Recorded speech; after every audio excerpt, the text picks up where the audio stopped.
The council enforcement team wrote to me about the extension I had already built. I had not known I needed permission. Here is how I fixed it without demolishing anything. The envelope had the council's logo in the corner. Inside was a letter from the planning enforcement team informing me that development had been carried out at my property without planning permission, that they were considering whether enforcement action was appropriate, and that I had the right to submit a retrospective planning application within a specified period. I sat with it for a while, then I read it again, more carefully, and found the sentence that mattered. I had the right to submit a retrospective planning application. I want to be honest up front, the error was mine.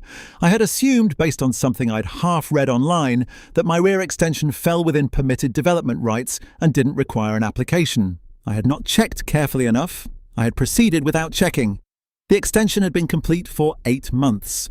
What I hadn't understood was that I had exceeded the depth limit for permitted development on a semi-detached property by 40 centimetres. 40 centimetres over a measurement I hadn't even known existed.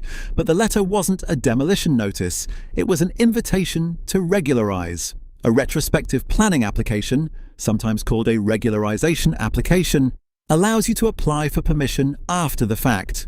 It is assessed on the same policy grounds as any standard application. If the development would have been approved had it been applied for in advance, it can be approved retrospectively. I spent that evening finding out whether mine would have been.